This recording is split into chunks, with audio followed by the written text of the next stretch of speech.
Bom dia, sejam bem-vindos a mais um 10 Minutos Com, desta vez com Pedro Neves, ele que é jornalista e tirou a sua licenciatura em Ciências da Comunicação aqui na Universidade de Fernando Pessoa. Mais tarde ingressou numa pós-graduação e no mestrado em Cultura e Comunicação, onde aprofundou a vertente do documentarismo, e também é fundador da sua própria produtora Red Desert Films.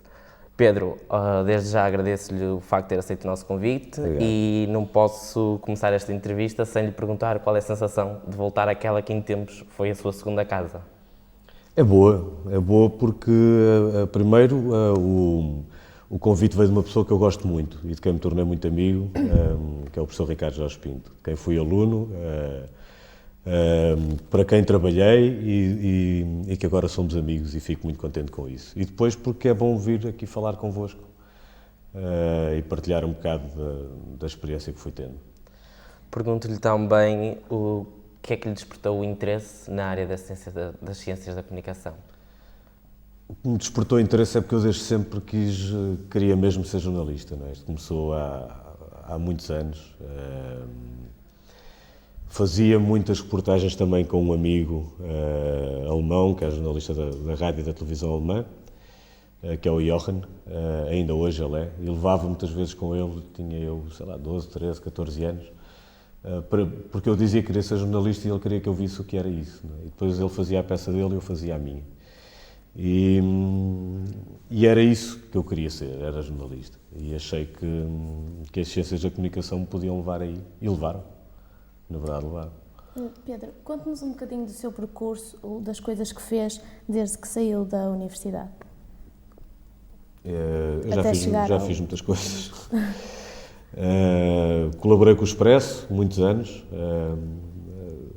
Colaborei com a Deutsche Welle, também com a rádio, onde também tinha feito um estágio, onde também estagiei na RTP. Também fiz trabalhos depois de freelancer para uma produtora que era a Douro, que já não existe. E fui fazendo assim uma série de trabalhos de freelance para a televisão alemã, também para a rádio, a ARD, também para a Deutsche Welle. Fui fazendo coisas para alguns jornais e revistas, mas essencialmente era para o Expresso que fazia mais coisas. E depois acabei por montar a minha própria produtora, a Red Desert, que servia essencialmente, e ainda serve essencialmente, para produzir documentários. Era exatamente aí que queríamos chegar. Após tantas experiências no mundo do trabalho, o que é que o levou a criar a sua própria produtora? Porque eu fui-me habituando muito a trabalhar sozinho. E achei que era importante ter uma espécie de estrutura, não é? E na altura tinha isto com um sócio, que tinha mais ou menos o mesmo tipo de pensamento que eu, que era fazermos uma estrutura que nos permitisse crescer um bocado mais. O crescer um bocado mais não é nada desmesurado, nem ter não sei quantas pessoas lá a trabalhar, nem gosto disso, nem isso me passava pela cabeça. Porque o que eu gosto mesmo não é de produzir, é de fazer filmes, isso é diferente, não é? Embora eu também os produza, não é? Produzo os meus e já produzi de outros, vários. Mas aquilo que eu realmente gosto de fazer é de os realizar. E ter uma produtora permitia-me isso também, que era conseguir criar ali uma espécie de estrutura minha e com outras pessoas ou com alguns colaboradores, com pessoas que vão entrando e saindo conforme os trabalhos que existem, não é? Porque este mundo é mais ou menos assim. Aliás, eu tirar salário mesmo, eu tiro há um ano, tenho a produtora há 15, porque isto ia tendo a ver com os trabalhos que iam aparecendo e iam-se ganhando com os trabalhos. Qual é o poder que um documentário tem, sendo visto pela sociedade? Eu acho que tem o poder de agitar consciências, tem, e de fomentar debate e de provocar reflexão. Não é uma coisa tão efêmera como uma reportagem, é uma coisa que fica, é um documento que fica, não é? Faz parte da nossa própria identidade, da nossa memória. E o trabalho, e parte daquilo que me interessa também no documentário é esse trabalho com a memória, não é? O trabalho para que as coisas não se esqueçam, para que se possa refletir sobre elas. Mas o poder é esse poder de agitar e de provocar esse debate que depois pode levar a uma pressão de decisões políticas para que coisas não se voltem a fazer, para que outras se revertam, essencialmente para que se discuta. E, visto que já trabalhou para o estrangeiro, qual é as principais diferenças entre a realidade portuguesa e as estrangeiras em termos de gravação ou poder entrar em sítios para poder gravar, a sua liberdade neste caso, para as gravações? Pois, eu julgo que me perguntas isso por eu ter falado no Wiseman há bocado, mas eu nunca filmei nos Estados Unidos, eu sei isso, não é? Que as coisas funcionam assim. Agora, nos outros sítios onde filmei era mais ou menos como cá. Aquilo que eu conheci, mas isto depois também vai dependendo muito dos trabalhos, de quem está à frente deles, do modo como consegue produzir e dos contactos que consegue ir fazendo. Nós cá podemos filmar praticamente tudo e, curiosamente, não podemos filmar praticamente nada daquilo que seja público.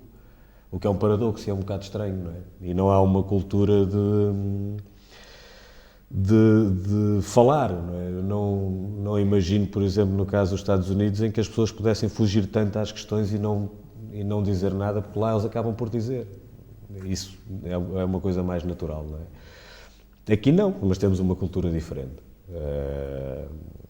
Podemos passar 6 meses sem que ninguém nos diga uma palavra, não é?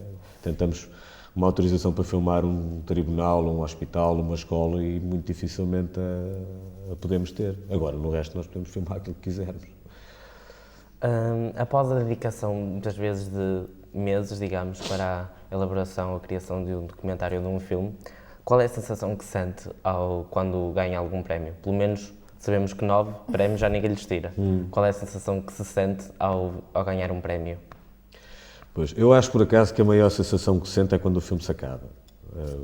A sério, muito mais do que a história dos prémios. Aquilo é um alívio.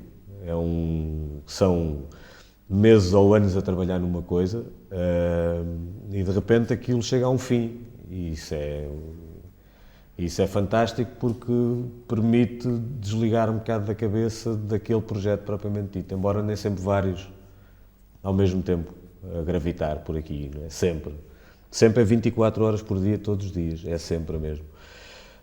E por isso é que eu ando sempre a fazer não sei quantas coisas ao mesmo tempo, mas a grande sensação é essa. E depois é quando o filme é selecionado para festivais, e para festivais bons. A seleção é o primeiro prémio que se ganha. Os prémios depois são uma coisa que depois pode vir ou não vir, já é tudo tão subjetivo, não é? Agora a seleção já é sempre uma coisa boa quando é para festivais bons. E qual é a sua opinião sobre o futuro do audiovisual e dos meios de comunicação? Tens de ser mais específico. Como consegue explicar ou perspectivar no futuro o que poderá vir por aí, quais são as mudanças que poderão haver nos meios de comunicação e no audiovisual? Eu não sei responder, eu acho que ninguém sabe, por isso é que as coisas andam aqui numa bola há não sei quanto tempo, não é? Mas na verdade aquilo que se vê no caso dos meios de comunicação é que as vendas vão decrescendo, a importância vai decrescendo também, as reportagens vão quase desaparecendo, há cada vez menos jornalistas, vão-se despedindo, os quadros vão ficando com cada vez menos gente, os que ficam têm cada vez menos tempo para pensar e para refletir, muitas vezes até para confirmar as próprias fontes e as próprias histórias, e uma coisa leva à outra, não é? E depois as pessoas vão se desinteressando ainda cada vez mais, e de repente às vezes fico um bocado com a sensação que abro um jornal e quase que não vejo reportagens, vejo comentário político, e às vezes parece que é só.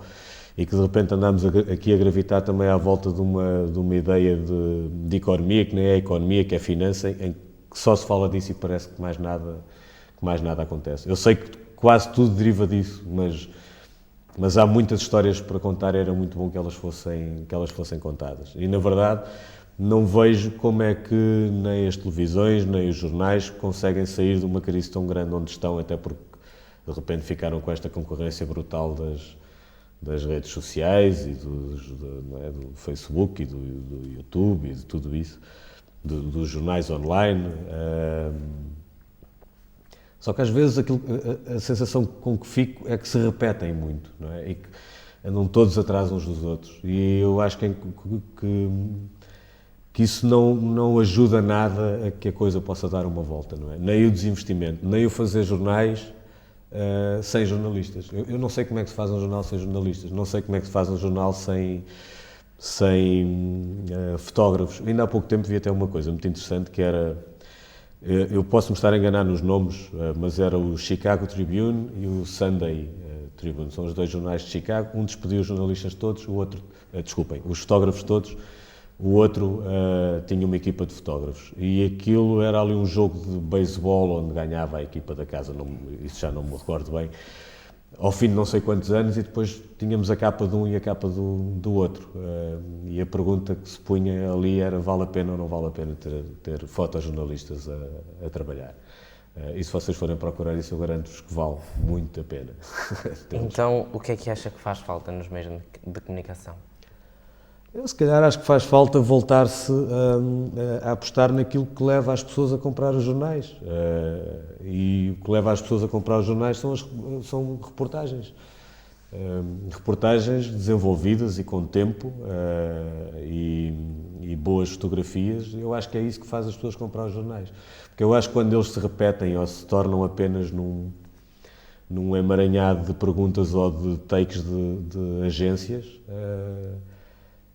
eu não percebo o que é que leva uma pessoa a comprar um jornal. E aquilo que acontece, na verdade, e que se vai vendo é que as pessoas vão deixando de os comprar. E se os jornais querem ser diferentes, por exemplo, daquele estilo do Correio da Manhã, que eu sinceramente abomino, o caminho tem que ser outro, na verdade. Agora, eu não tenho receitas nenhumas. Se as próprias pessoas que pensam em jornais não as têm, eu também não as tenho. Eu não sei onde é que se vai buscar o dinheiro, na verdade. Não é, é fácil dizer e depois não é fácil arranjar-se isso. Agora, talvez o dinheiro esteja nas pessoas. Eu lembro que há uns anos na Dinamarca os jornais diários tinham tiragens de 1 e 2 milhões de jornais, porque as pessoas liam, e cá, na verdade, não leem. Isto é como as idas ao cinema, nós temos 10 milhões e tal de espectadores por ano. Ora, 10 milhões somos nós, sendo que mais de metade da população não vai ao cinema, muito mais de metade, não é? Isto dá uma média muito miserável por ano, e parte do cinema faz com receitas de bilheteiro. Lá fora, cá não se consegue fazer. Portanto, se calhar falta isso, se calhar o dinheiro está nas pessoas, se os meios de comunicação conseguirem fazer com que elas se sintam motivadas para voltar a comprar jornais. Para finalizar esta conversa, que conselhos o Pedro pode nos deixar a nós que somos alunos de Ciências da Comunicação? Os conselhos que vos dou são, se isto é o vosso sonho, e pensarem muito bem naquilo que querem fazer, que é não desistirem dele, porque é possível, mesmo. Não esperarem facilidade nenhuma, porque não vai haver nenhuma. Que trabalhem muito, que nunca se deixem explorar. Quando se deixam explorar, vocês enganam-se a vocês próprios e enganam os vossos colegas. Enganam os que vêm no futuro e enganam aqueles que já lá estão. E é isso. Que o sigam, não é? Que sigam isso. Obrigada. Tenham sorte. Agradecemos ao nosso convidado Pedro Neves por ter disponibilizado o seu tempo para nos dar esta entrevista. Voltamos no próximo 10 Minutos Com.